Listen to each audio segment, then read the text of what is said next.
21 февралга карата күндүн маанилүү жаңылыктары саламатсыздарбы?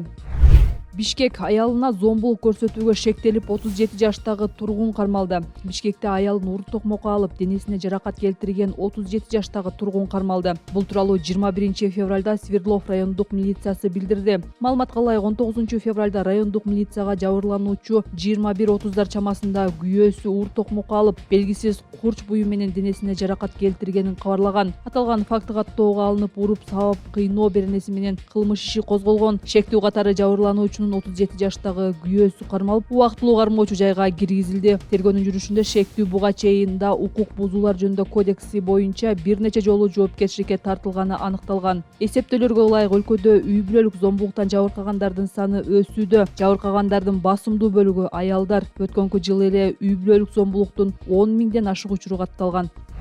Бир катар аткаминерлерге сөгүш берилип, айрымдары кызматтан алынды. Ынтымак Ордодо өткөн президенттик администрациянын отурумунда бир катар министрлер, алардын орун басарлары сөгүш угуп, айрым кызматкерлери иштен четтетилди. Минкамптын төрагасы Адылбек Казмалиевдин айтымында, кээ бир кызматкерлер милдеттерин толук аткарбай, мекеменин ишин талаптагыдай жүргүзбөй, негизсиз иш сапарларга чыккан. Ишиндеги кемчиликтери үчүн министрликте жетекчи жана орун басар болуп иштеген жалпы 18 киши тартиптик жазага тартылды.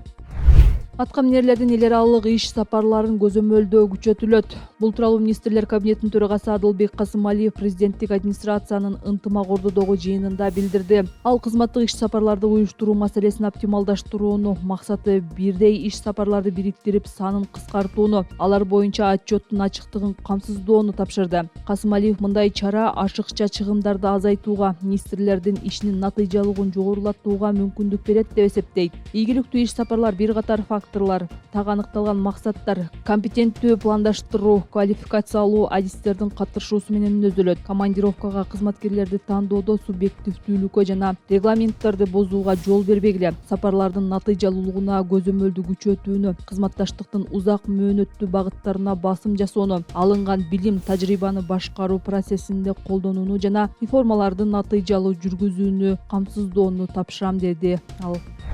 Кыргызстанда рекетир тасмасы көрсөтүлбөй турган болду.